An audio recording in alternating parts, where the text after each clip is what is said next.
श्रीलंका का ग्राउंड हमें फेवर करेगा। पाकिस्तान ने श्रीलंका में भी मैचेस खेले हैं, दुबई में भी खेले हैं, लेकिन अब जो मैचेस होने जा रहे हैं पाकिस्तान और इंडिया का वो श्रीलंका में होगा, तो ये थोड़ा एडवांटेज रहेगा वहां पे पाकिस्तानियों को।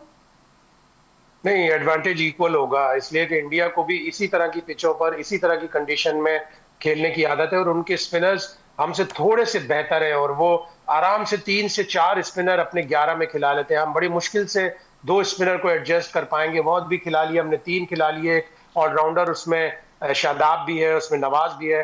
तो हम अगले 2 अगर स्पिनर और खिलाएंगे तब जाके हम उनका मुकाबला करेंगे। लेकिन एडवांटेज दोनों टीमों को बराबर है। इंडिया की टीम की भी आदत है इस तरह की पिचों पर बहुत ज्यादा खेलने की। भारत में भी इसी तरह की पिचेस होती हैं।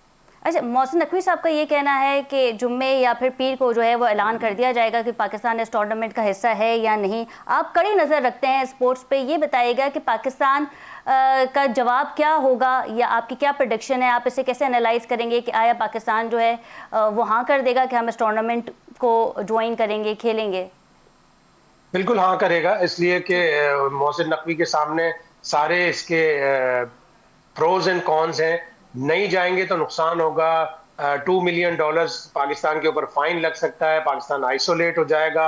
यहाँ तक भी धमकियां इंडियन मीडिया के जरिए दी जा रही हैं कि पाकिस्तान की पीएसएल जो होती है उसमें बाहर के खिलाड़ियों को नहीं आने देंगे, तो पाकिस्तान क्या को ऐसा सस्पेंड पॉसिबल भी हो कर सकता है सकते हैं। शाहिद साहब कि पीएसएल के खिलाड़ी जो हैं, बाहर के जो खिलाड़ी हैं वो पीएसएल में शिरकत ना करें? ऐसा पॉसिबल हो सकता है? अगर बिल्कुल हो सकता है, अगर भारत, ऑस्ट्रेलिया, इंग्लैंड, जी। श्रीलंका इन लोगों को कह दे कि भाई आप अपने प्लेयर ठीक ना है। दें, हम आपको इतना माली फायदा देंगे, तो वो कर सकते हैं, बिल्कुल कर सकते हैं।